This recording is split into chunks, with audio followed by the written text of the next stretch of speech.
So prior to learning those tunes from Rich, I had done a little bit of learning tunes by ear, but never persistent effort to learn the tune, practice it, master it. So that was new and intimidating. And, show up with the recorder and listen to him play it and then try and play the phrase back. And the give and take between the teacher and the students when you're learning a tune by ear. And adjusting to what the accordion sounds like right in front of me versus across the dance hall or off a recording or something like that. I found it very easy to internalize most of the melodies because some familiarity I had with it from a very young age. Yeah. Some of the tunes I did already know and could, sing them just having grown up around it. But some of them were brand new, so. So what were some of those tunes that were internalized already? So Metsä-kukkia, the really commonly known waltz, I guess. Right. Kiikuri Kaakuri, which is a Scottish, which means the loon. The Sauna song. I can't think of it. Renki Jussi, which is another Scottish. Villi Ruusu, which means wild rose. It's a waltz. Mm-hmm. And were there any tunes that you learned that are you've found to be maybe particularly unique to this region, or you haven't heard or seen in other places? We talk about it a lot, this Karjalan poikia polka, which means the boys of Karelia, which is incidentally is the part of Finland my mom is from. So I knew that one since the time I could walk, probably. But most places I've heard it don't play a variation that Rich includes, which he says when you include that other part, then you call it Millerin polka, which means Miller's polka. So it's like most places do this A and B part, and then he has a C part. Oh, cool. Yeah. And then because he's playing the tunes on the button accordion, he has to make certain adjustments to accommodate the instrument. Mm-hmm. So Säkkijärven polka, which is, if Finland had a national polka, it would be that. He plays a slightly modified version just because his instrument is more adaptable to sure that right notation. And also, he puts together neat sets of two waltzes together or two schottisches together that go together but aren't, too closely related. So,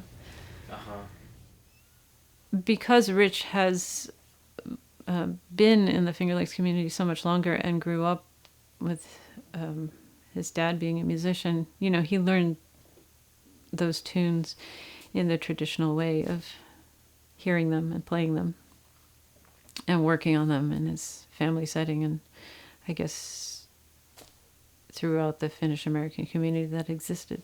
So my scope was limited to what I captured between ages of 5 and 20 that I could retain. But his scope is much longer, so he knew more musicians in the community and picked up tunes from them here. Some of what I know is from here, but also just contemporary Finnish folk music that I found on CDs and stuff as an adult or young adult. And so I guess in my myopic youth, I didn't realize how much broader the music was. So early in my fiddle learning career, which is 10 years old now, the Finnish American Heritage Center and Finlandia University collaborated to hold a Finnish folk music camp out in Houghton, Michigan. And when I learned of that, I was like, I have to get out there at all costs because that's where I'm going to make this thing come full circle. The idea of picking up a fiddle, learning to play Finnish folk music, that's where it's going to happen. And I made it known to various people in the Finger Lakes Finns group that, hey, I'm going out there. I can't wait. This is so exciting. And they totally shocked me by giving me some money to get out there and do it. I was like, wow, this is just amazing. And I went out there and it was so wonderful. Just so many different musicians had come from different walks of life to participate in the inaugural Finnish folk music camp. Yeah. And I came home with a couple new tunes and a little more information, and it started making the music I had heard as a kid kind of more real to me as a musician. In what ways? Like I had never really thought about playing it on piano.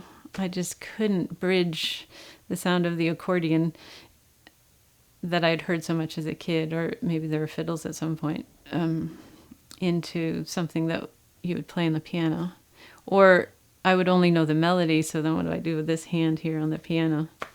And also confirmed to me that, hey, I know this music, which is a big part of being able to be a fiddler. You kind of got to know it here. It's I've come to learn that if you have it in your head without having to read the notes, that it's sort of easier to hold on to, or I don't know.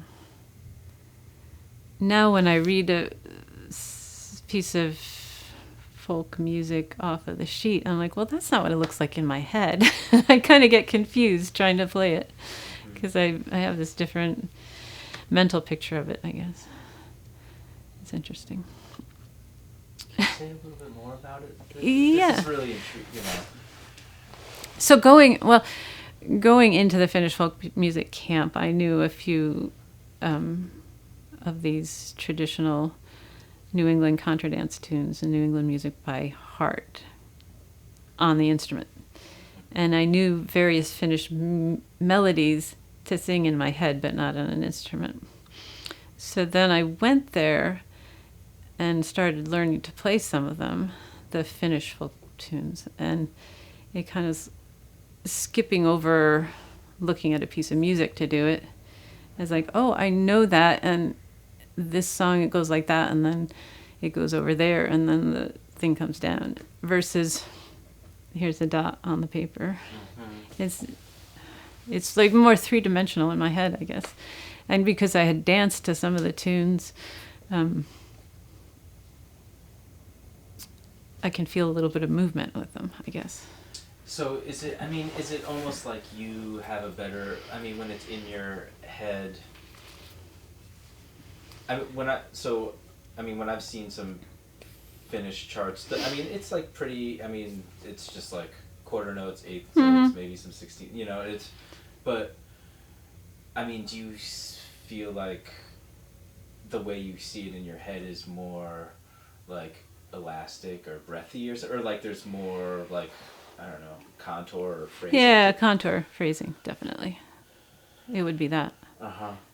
Do you feel like, for tunes where maybe you know the words that you play, you shape the melody on your fiddle differently than if you were just looking at the... Absolutely, right.